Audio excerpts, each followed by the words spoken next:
This video is pretty much, I'm giving book lover Amanda credit for this video. Hi, my name is Jeanette and I want to thank you for joining me on the channel Jane Reads. So before we get into the video, I got a package in the mail yesterday.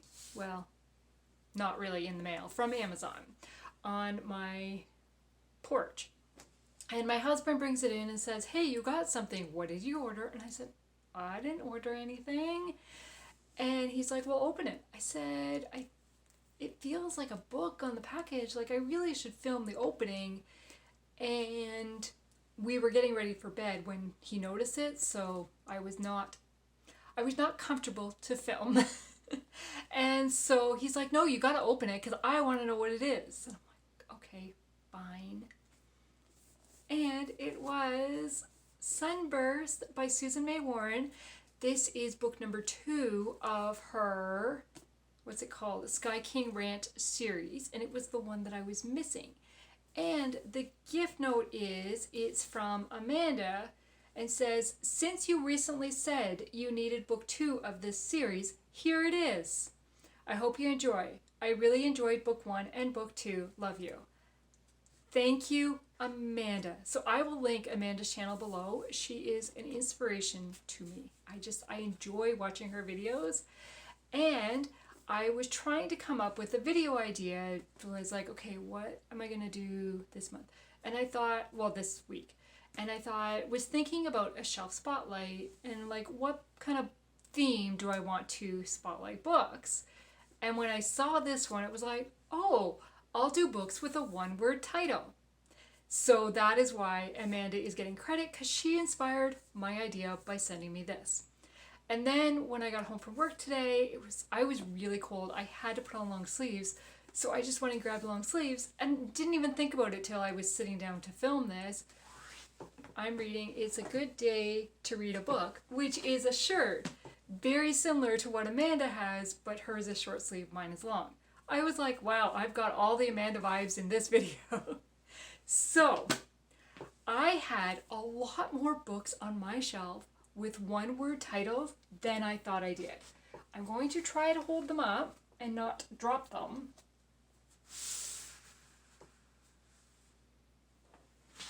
So these are all the ones that only have one-word titles. Like, wow. So there's 12 books here. And then when I was looking, like just last year alone, I read 4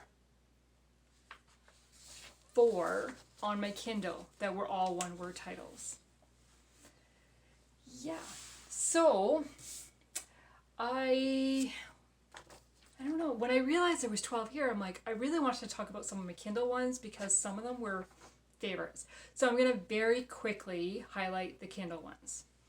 So the first one is Provenance by Carla Laureano. I read this in 2022, and I gave it 5 stars. It is a contemporary romance, and I just loved these characters. We're following Kendall as she learns she's inherited a piece of property in Colorado from her grandmother she never knew about. When Kendall finds out about the property, she wants to sell it right away to raise money for her business. However, the mayor of Jasper Lake, Colorado, Gabe, wants to convince Kendall not to sell and that the property can be a positive use. So the two kind of work together, kind of butting heads a little bit, and then they start to see each other's ideas and work and develop a friendship. Through the influence of Gabe, Kendall learns that maybe God has been there for her the whole time and she just couldn't see it. I loved the small town setting of Jasper Lake, Colorado, and kind of Kendall finding a faith in God. I really enjoyed this book. Then the next one is Nichols by Karen Baney. This is also a contemporary romance, and this was my second time reading it last year, and I gave it 4 stars.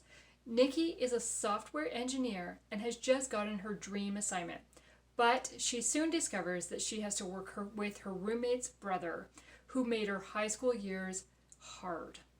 I wasn't sure what to think of Nikki at first, but as I got to know her, I felt more drawn to her.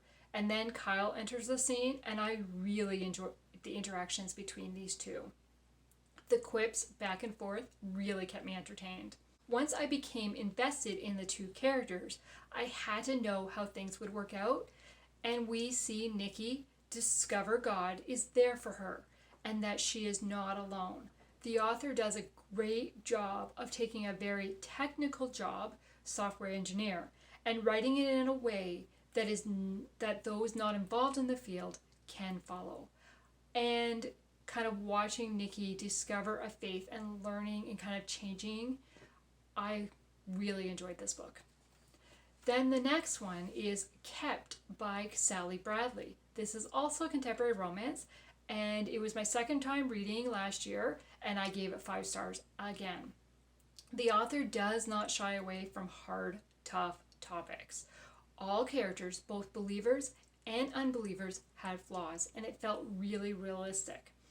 Mishka believes there are no honorable men around and is involved in a relationship with a married baseball player. She stays in that relationship because he provides for her and tells her he loves her. New neighbors move into her building, Dylan, who is a youth pastor, and his brother. An unexpected friendship forms between Dylan and Mishka, but their views and lifestyles are so different. After meeting Mishka at the beginning, I really was drawn to her and wanted things to improve for her and kind of for her to see the light. My favorite character was definitely Tracy, who was the brother's fiance. And I liked how she befriended Mishka and shared her faith not only through words but backed them up with her actions. Tracy had her own struggles she was working through and could have treated Mishka so differently.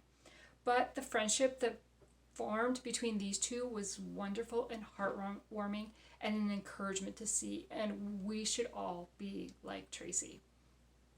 The author does not gloss over difficult stuff, instead shares grace and forgiveness. She really dug into the Bible and explained it well. And then the last one that I had to mention because it just really sticks out in my mind is Justice by Emily Conrad. It's also a contemporary romance. I read this back in 2018. This was Emily Conrad's debut novel, and I gave it 4 stars at the time. So Jake thought he was meant to marry Brooklyn, but now she's pregnant and he had nothing to do with it. Brooklyn can't bring herself to name the father as she wrestles with questions about what her pregnancy means and how it affects her relationship with Jake. If Harold Keene, the man who owns the bookstore across from Jake's coffee shop, has anything to do with it, the baby will ruin them both. This story deals with a difficult issue and shows how gossip and judgment can really hurt people. It also shows how keeping the focus on God and trusting Him will help you persevere through and bring you out on the other side. God can use any situation for His glory. I really hurt for Brooklyn, and I hated that she felt so ashamed and felt like she had to go through this alone when she was innocent. But thankfully, she had people around her who showed her that she didn't have to be alone and supported her. Overall, I enjoyed the message of the story and felt it was well done. I liked how the author did not back down from dealing with a difficult matter and incorporated scripture without it feeling forced. So the next one is Crossfire by Lynette Eason. This is a romantic suspense that was released last year, and I gave it 4 stars.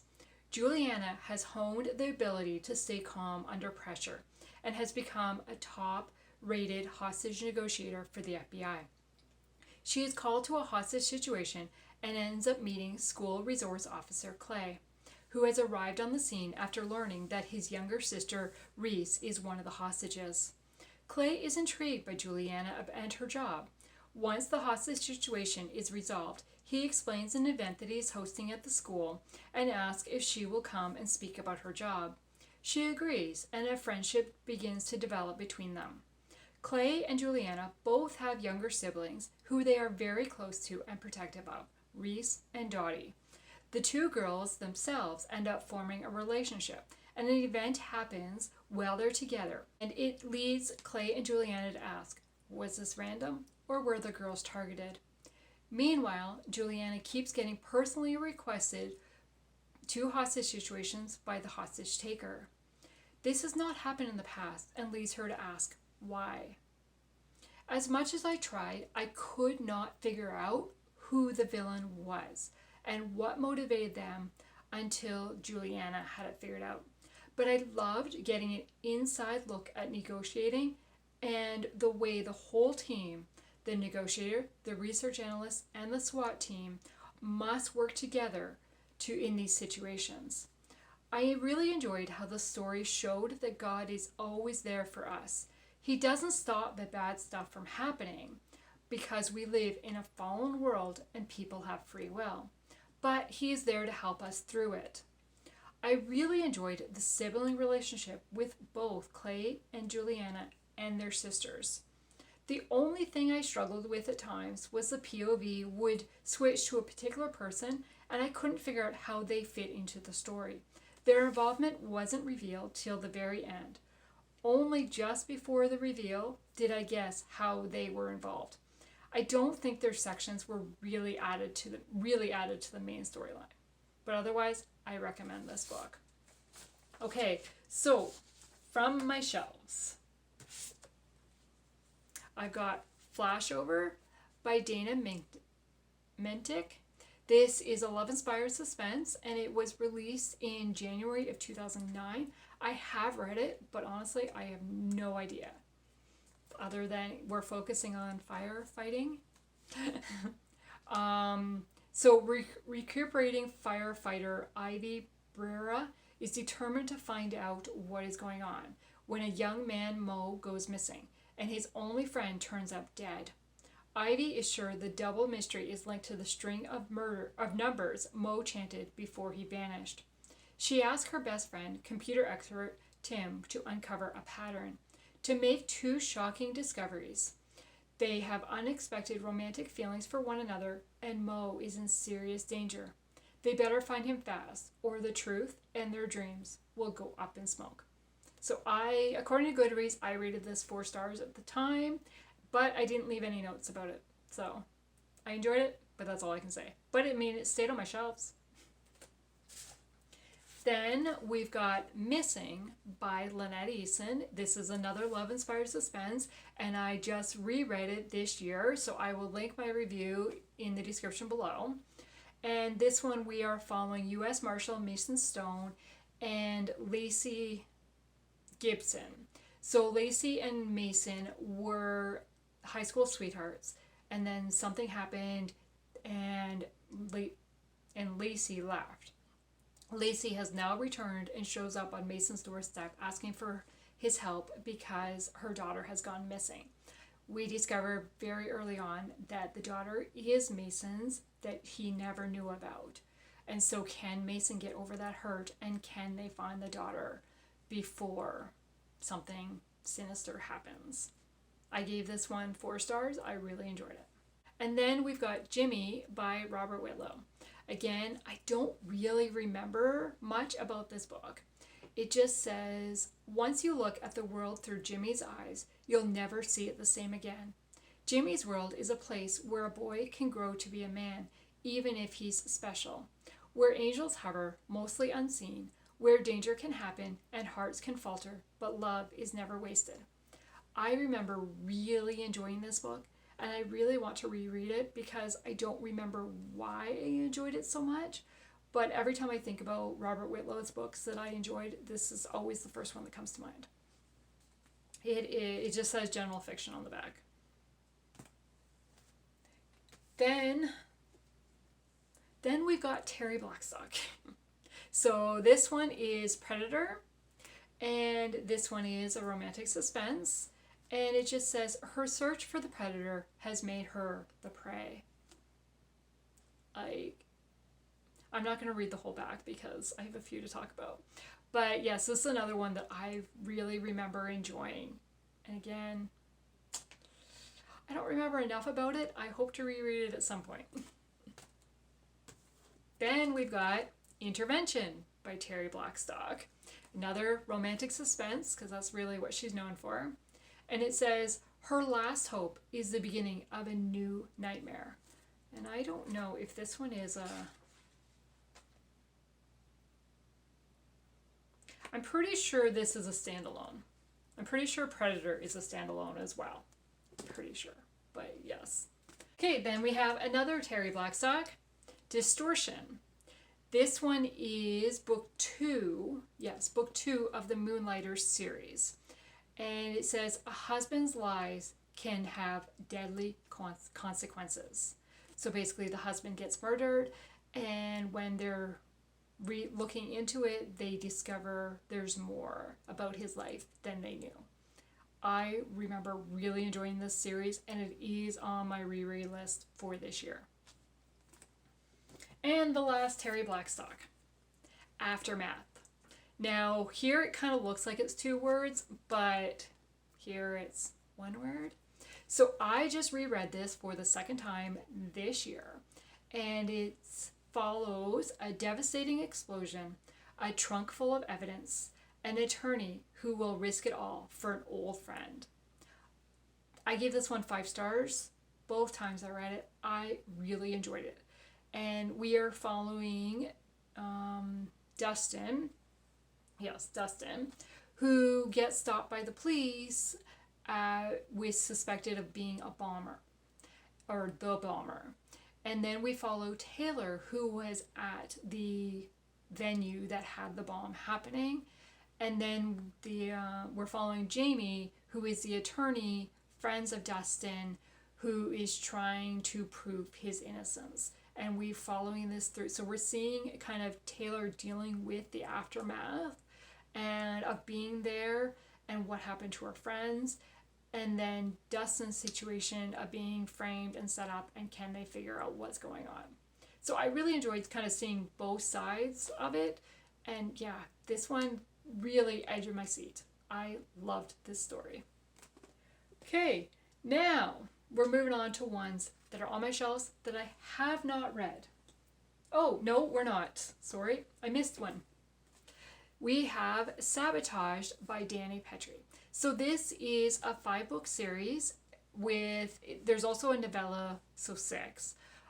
This is book 5 of the series, but every book in this series is 1 word. I have the rest of my Kindle. This is the only one I have in physical. So there is submerged, shattered, stranded, silenced, and sabotaged. It features the adventures of the McKenna family siblings as they encounter danger in the Alaskan wilderness. This is the series that introduced me to Dani's writing, and I have picked up so many more books by her since. And my favorite was definitely book number 2, Shattered. Okay, now the ones I have not read. So one is Backlash. Again, it looks like 2 words, but here it is 1 word. So this is book 2 of the Capital Intrigue series. It is another romantic suspense, and it says, with a target on her back, she's determined to find answers, but can she escape the deadly backlash? So I do have the full series, so I hope to read it at some point. I have read Rachel Dillon before. Her this is Capital Intrigue. Atlanta Justice series, I think, is the one I read, and I really enjoyed, so I want to read more by her. And then the last series, and which I do not have in number order.